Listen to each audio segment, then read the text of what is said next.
Welcome back to Learning Matters. I'm Doug Wooltridge, your host, and today we have on Ann Campbell, founder of Campbell Training Solutions, on the show to discuss her journey in L&D, as well as how she keeps up with the ever-changing energy industry and much, much more. Let's get to the interview. I'd like to start with how you found yourself in a career in learning and development. Yeah, that's a good question, Doug. When I was little, I wanted to be an archaeologist, playing in the dirt and discovering things in total National Geographic style. and then I went to college and didn't pick it. I picked human performance and PR and got out. And then I had to find a job, and it was really hard to find a job. And I was swimming at a pool and doing laps and taking a break and chatting with the person swimming in the lane next to me. And come to find out, she was a university professor, and they had just started a new program in their department. It was Occupational Training Management, OTM. And she said, and we have a graduate assistantship that we need to fill. And why don't you apply? Wow. Applied, talk about happenstance. I know. And that chance conversation That's awesome. Really changed my whole trajectory of my life. And I thought, well, training, what? Why? What is training? Like, in managing training? Like, I never heard of training departments in companies. And found out I really liked the coursework. And then I got this internship with the Department of Energy site and found out I really liked working in the field. More than I ever thought I would. And honestly, I thought, well, it's free education. Why not just take it? And you're going to get a degree and you don't have to do anything with it. Really, here I was. And so I really got lucky again with the jobs that I got right out of grad school was working for the Department of Energy, developing training courses for the ADDIE model, the analysis, design, development, implementation, evaluation, and literally developing 40-hour courses in each one of those topics, each one of those phases. And then we would go to different DOE sites and then do train the trainer courses so that they could teach their guys. And up to then, there was really no standardized training, official training for those sites, which were really kind of important. And so that just was right. So by circumstance, I got the opportunity to work with some really smart people who provided such a solid foundation in training methodology that then had just catapulted me for the rest of my career. And I just feel lucky that that was the opportunity and the first job I landed out of college in it. And interestingly enough, my boss was just this fabulous, brilliant man, Lauren Peterson. And 20 years later, we got invited to the same meeting. It was, consolidated on training modules. Oh, that's awesome. The DOE complex. And I laughed when I saw him, and I'm like, I'm still in training. And he said, me too. Because, you just don't know where your course of your life is going to take you. And initially, I thought I'm never going to use it. And 30 plus years later, this is still where I am. So happy to be here. Love the training world.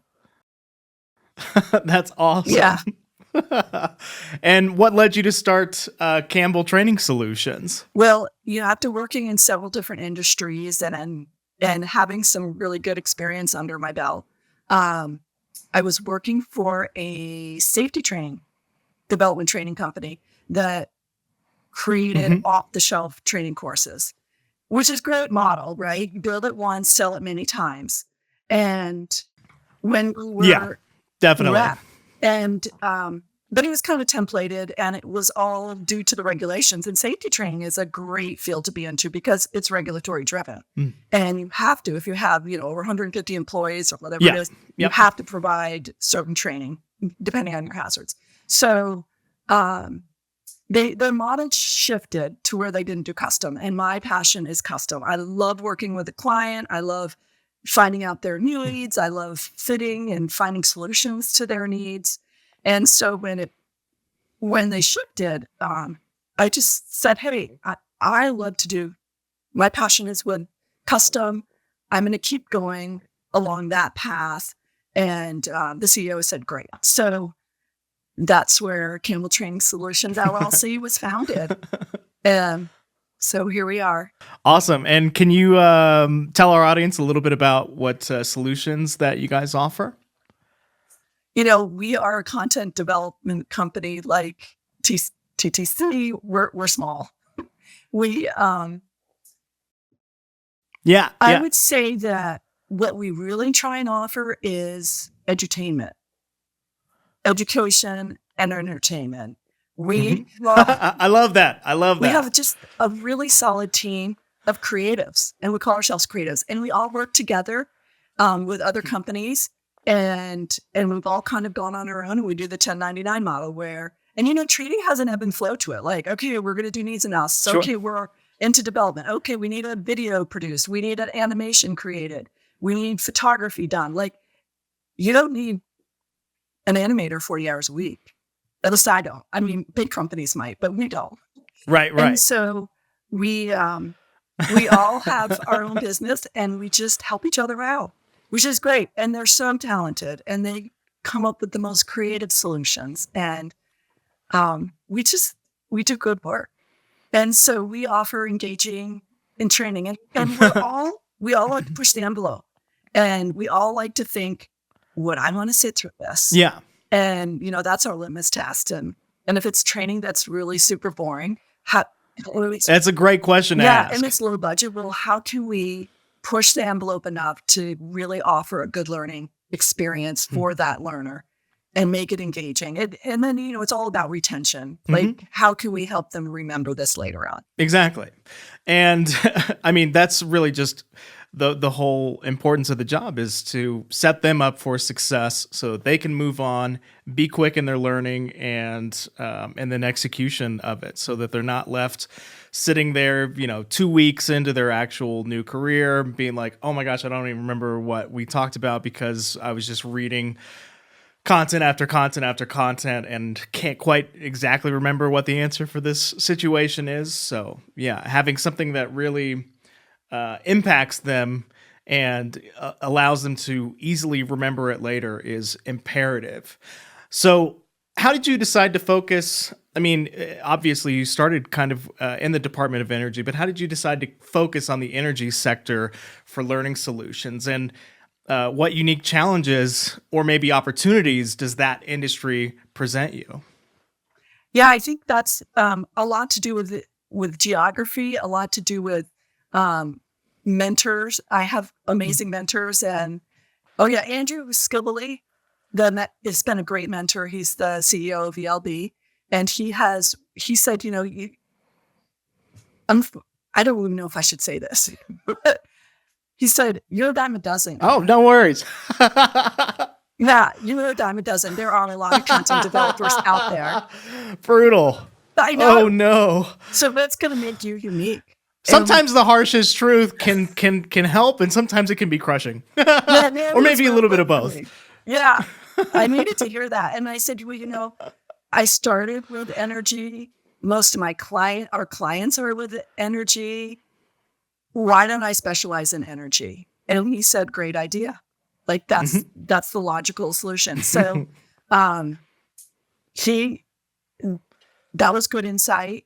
And I just really, sheer luck is sheer geographical location, have had the opportunity to do amazing work with just really great companies and work with amazing teams. And we just got, this is exciting, a Brandon Howell Award for one of the projects we're working on with an energy provider. Oh, awesome. Congratulations. Yep. Yeah. So, and, yesterday we presented in front of their board the award and told them a little bit about it and why it was just a great thing for this whole training curriculum that we created for the company with many sitcoms in through each of the episodes, and really establishing learning influencers that then can go into the community and teach the community and the nation at large the real issues with energy. And energy literacy is going down, like just basic energy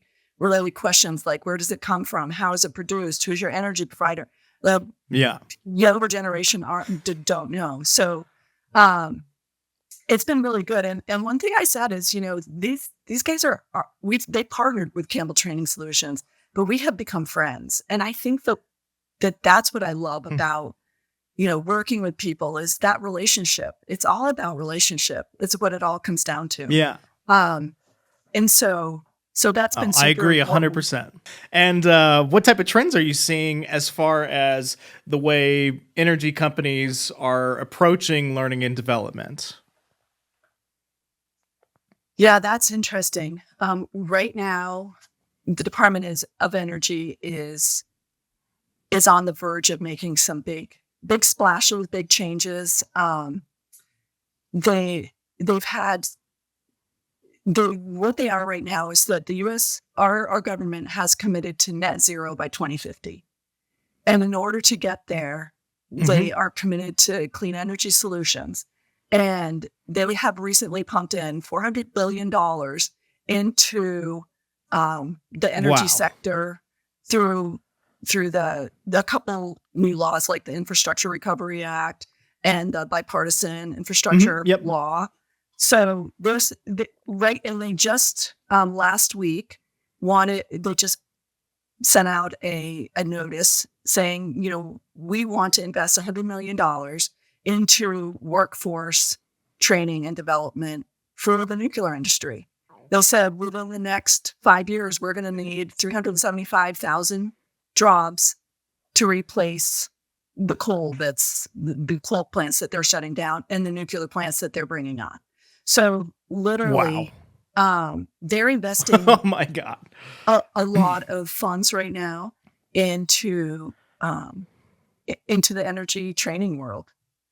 And it's exciting to be part of it. We just got a hydrogen grant to work on responding to incidences involving hydrogen EV cars. So if there's you cannot respond to a fire of a hydrogen fuel cell car the same way you can to an EV car, because definitely. Hydrogen has this, in California, they have this 10,000 PSI tank where they keep their hydrogen in the car. And it has a PRV, a pressure release valve. And if the car's on fire, that's going to release. And it's going to let out the oxygen, the hydrogen, and it's going to make a lot of noise. And if you put water on it, because hydrogen is cryogenic, you will freeze that pressure release valve and it won't release the hydrogen, and bad stuff could happen. So just little things like that. So we get to develop training courses that help first responders when they come upon a scene of a hydrogen fuel cell vehicle. So these kind of things are exciting to me. Wow, that sounds awesome. Yeah, no, that sounds super exciting and always changing. So that's very exciting. It seems like a lot of focus for TTC has been on like the financial sector and stuff like that, as well as like a little bit of manufacturing and things. While those regulations do move fairly quickly, it's not quite the same thing as the energy sector going from, okay, we're using this one type of energy creating device, and then we're now going to completely change it to a whole different process. So I think that's very exciting, and I would imagine it keeps you on your toes. And just locally, we have a nuclear power plant in our backyard, and they're going to announce next week a new SMR, small modular reactor, which uses totally different technology. And the whole cool thing about SMRs is that they are small and they are mobile. Like you can set one up in a semi truck, can bring everything to your really remote location and set it up. And because of the high voltage transmission lines, that you see the huge towers that are bringing the high voltage transmission lines to you, they take 20 years to develop because they have to pass through so many lands and to get all that approval. And so bringing in a SMR, small modular reactor, to remote facilities is a great option because it bypasses the the transmission lines and you get the energy to the source, closer to the source that's needed.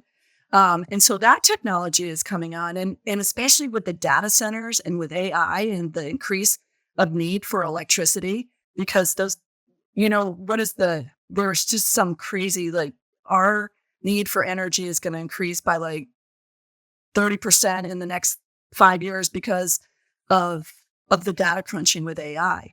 So Oracle just signed up for 3 SMRs because they're creating these data centers in more remote locations, and they'll need power, a lot of power.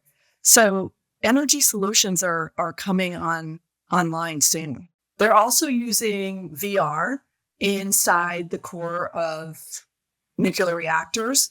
And when they have downtime every 2 years or so, they need to refuel. And they come in with this one team, this one person I met at a trade show, and he comes in with his lasers and he sets it all up and he 3D maps the whole core of the reactor so that on their next refueling, the operators and the maintenance workers can literally put on the VR headset and virtually perform the task that they need to do. And he said that a use case is one time he came in, he mapped the whole core of the reactor, and then they were going to perform some capital improvements, and they were performing it. And then they realized that there was a metal bar totally in the way of where they needed to work. And had they not mapped it and figured out and practice performing that task, they would have been down for like another week trying to figure out, now how are we going to remove that beam that we need to remove to get this equipment in. And he said that every day nuclear power plant is down, it is $1 million. So that would have been a huge, mapping. It was a huge cost savings to that company. So VR is another new trend that we're seeing in the energy sector as well. Just practicing before they go into those high risk environments. Well, it definitely seems a lot safer way to practice. So with all the rapid technology shifts within the industry, how are you able to keep the learning solutions just as relevant and up to date as the new technologies? Well, that's a good question. I think that continually learning, and for instance, I probably attend 3 or 4 webinars a week that are offered free for different companies coming on board selling their training wares. And you probably do as well. Like there is always something new that I'm getting, hit up for. And I like to attend them because I want to know what's on the latest. And I encourage my team to attend them so that they can know what the latest and greatest is out there. Yeah. We might not always subscribe to it, but just that knowledge of this is what's happening, especially with AI. It's amazing how cool it is that these companies are jumping on it, are producing a product, are getting it out there, and we get to demo it and play around with it. So really exciting. So I guess it's attending the webinars. It's definitely very cool.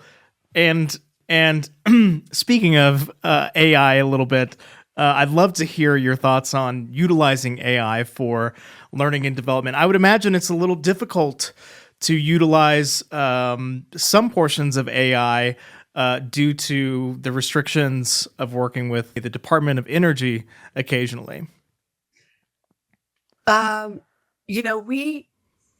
We have subject matter experts that we use, and I do encourage them. Sometimes it's easier to critique than create, and it's often hard to just start with that blank slate. So I say, go to ChatGPT, enter in some content that you want to, that we want to know about. And they use it as a jumping off point sometimes. And our instructional designers use it that way too. But then the subject matter expert really is the end all be all because they have that knowledge. I kind of want to switch gears just a little bit to the younger generation, Gen Z. So with the growing amount of Gen Z folks that are coming into the workforce, how do you design learning solutions that are geared a little bit more towards them? I just read a statistic that like 24% of the workforce right now are Gen Zers, and it's going to go up to 30% by 2030. So we really have over a quarter of our workforce soon is going to be Gen Zers. So if we don't start thinking, how do they learn and how do they like to learn and how can we make learning impactful for them, we're probably going to be in trouble. This is the first generation that has never not had technology, the World Wide Web, the Internet of Things. Like, they don't know the world like we know without a cell phone or a handheld device or the internet, so they really are a unique generation. And if we don't understand their motivations and their interests and things that drive them or that they're passionate about, I think we are going to be in trouble. And the literature is out there. It's like, here's the millennials and here's Gen Zers, and there is a gap. So how to bridge that gap is really important for us to understand if we want to be successful as learning and development professionals.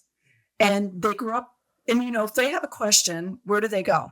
TikTok, YouTube. Right to YouTube or Google. And Google, right.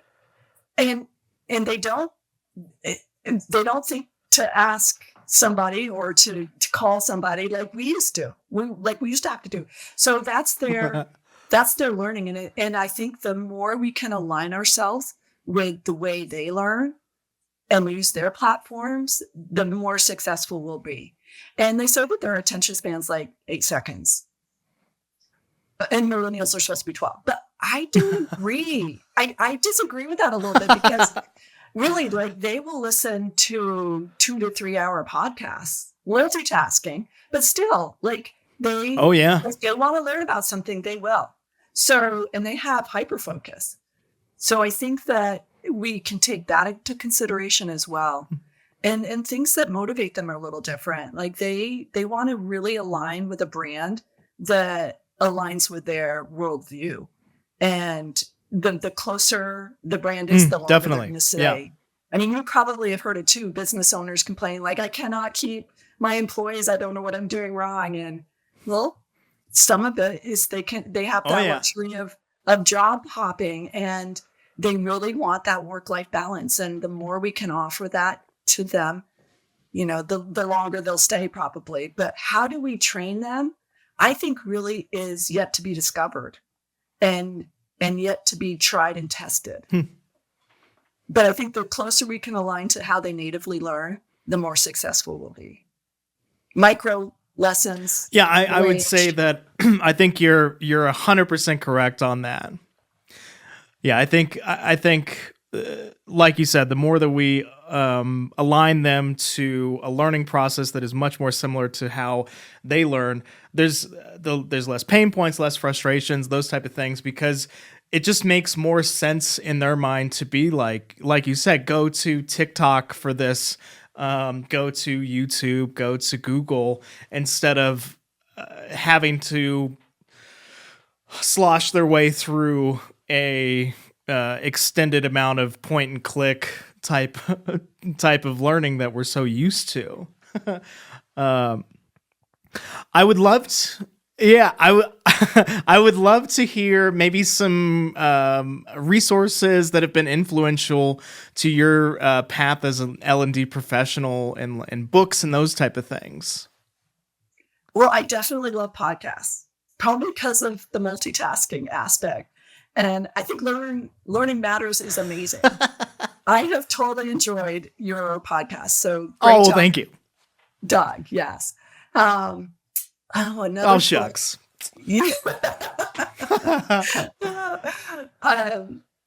Design thinking for training and developers. That was by, I have it right here. This is like little in my bio. Yes, please. It's all been marked up and worked through. It was published in 2020. I remember so excited when it came, and I got it hot off the press. And it is the first book where I feel like, yes, they got it right. I am so critical on L&D books. And in this one, I feel like they hit it. In design thinking, it was really innovative to applying it to the learning and development. And you would think, well, that's common sense, right? That just makes sense.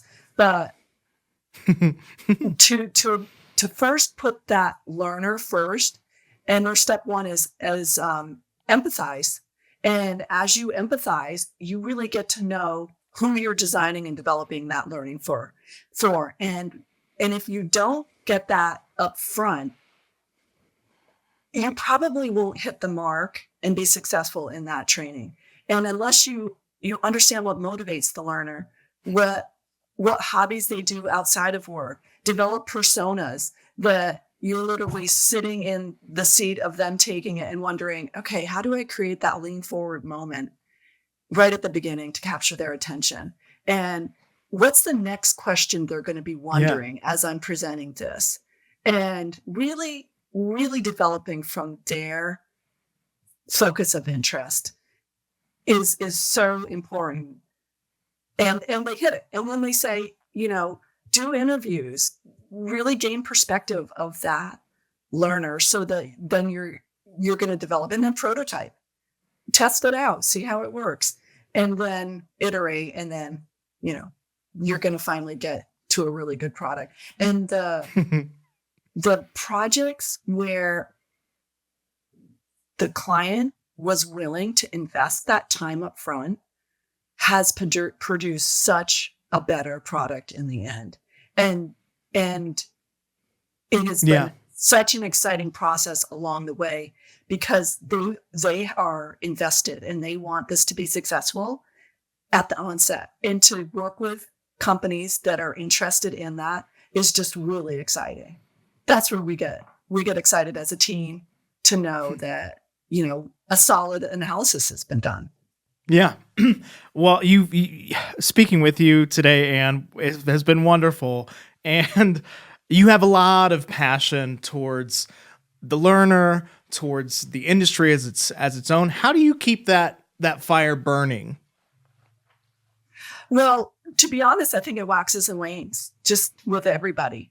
And to keep it exciting, you have to challenge yourself. Like, you have to say, what is it that I'm passionate about? And really right now, I am passionate about solving that question of, how do Gen Zers learn? And I have dove into the research right now, and I'm starting to write a book on how to train Gen Zers. And it's not like I have the answers now, but my curiosity is there. And I'm not a Gen Zer. So it's a matter of really talking to a lot of Gen Zers and figuring out how they like to learn and what motivates them and what they're passionate about. And it's so different than I think what we think it is. They want community. They want to be listened and heard. They want to be respected. And if we get to provide that and infuse that into our training, we're going to be much more successful. And an interesting comment, they said they don't like the term training. They like the term conversation. They want conversations. They don't want to, training, I think, has a connotation of being, let's train you to do your job better to make us more money. And that doesn't motivate them at all. But hey, let's have a conversation about why this is important and why this job is important and why you respect me and help me, so I can respect you, and what community are we going to start forming, and, give me a reason to buy into this company, and I'm all there. So I think if we can understand where they're coming from, that will help us. So back to your question of what keeps the passion, I think it's asking those hard questions. What's coming around the corner? How can I be prepared? And what do I need to do? And what questions do I need to ask to help me be prepared for that? Last question before I get you out of here today. Why does learning matter to you? Ooh, that's a good one, Doug. Why does learning matter to me?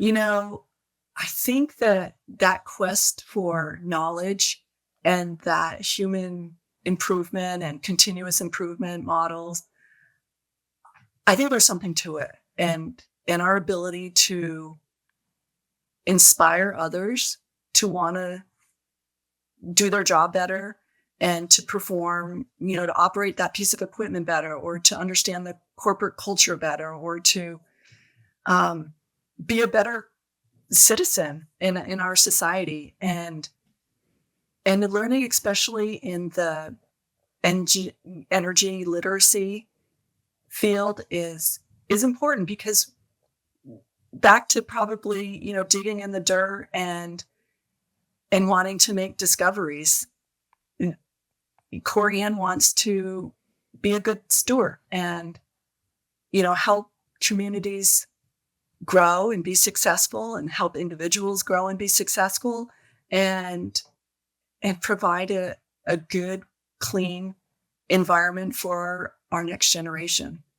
That was just, that was lovely. And I think with that bit of wonderful insight, we can close today's podcast. So thank you so much, Anne, for jumping on the podcast with us. And I hope you have a wonderful rest of your day. Well, thank you, Doug, for this opportunity. I appreciate it. It's been great talking with you. Thanks for listening. As always, like and subscribe wherever you get your podcast. And don't forget to sign up for our newsletter, The Buzz, to keep up with all things L&D. See you next time.